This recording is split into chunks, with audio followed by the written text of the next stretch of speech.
عمليات السمنة المعتمدة. في عمليات معتمدة من الجمعية الأمريكية لجراحين السمنة، في حاجة اسمها American Society of Metabolic and Bariatric Surgery، منزل لائحة اسمها Endorsed Operation and Interventions in Bariatric، يعني العمليات والتداخلات المسموح بيها في مجال عمليات السمنة وإنقاذ الوزن. الحقيقة هم كاتبين قائمة فيها تكميم معدة، فيها تحويل المسار المصغر، تحويل المسار الكلاسيكي، فيها بالون المعدة. الغريب ان هي مش فيها بعض العمليات اللي بنسمع عنها في مصر، يعني ما فيهاش مثلا عملية الساسي، العملية اللي دايما بيروجوا لها على انها عملية بتجمع ما بين مزايا التكميم ومزايا التحويل. هي لا زالت غير معتمدة ولا هتعتمد دوليا لوجود اخطاء واضرار كبيرة مرتبطة بالعملية دي اثبتتها الكثير من الابحاث الدولية. فكافة العمليات الساسي او صناعة التقسيم اللي بتتم في مصر هي بتتم في مجال وفي اطار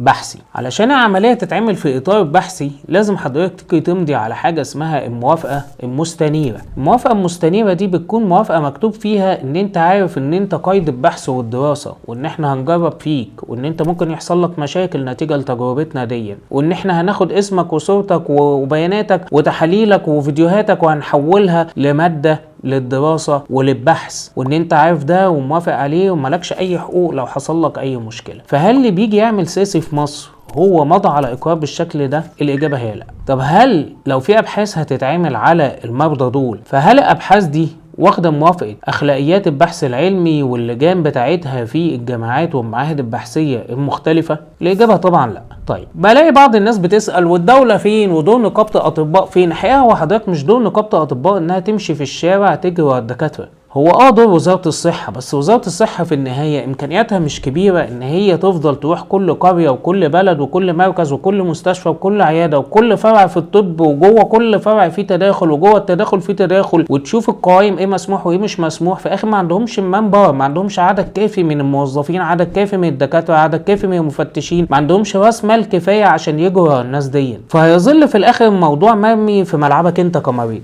أنت اللي تعرف حقوقك. طيب أنت النهاردة عرفت حقوقك وعرفت ان عملية الساسي مش معتمدة. طيب يبقى لو حضرتك حد عمل لك عملية ساسي وحصل لك نتيجة للعملية دي مضاعفة او مشكلة او لا قدر الله وصلت للوفاة، فانت ليك الحق ان انت بترفع قضية. لو حصل لك مضاعفة فالقضية دي الحكم فيها بيكون 3 سنين سجن الجراح، رغم ان المضاعفة واردة لكن لانها عملية بحثية بدون موافقتك. لو وصلت لا قدر الله الوفاة بنتكلم في 10 سنوات سجن، وتتضاعف العقوبة بتضاعف عدد الحالات.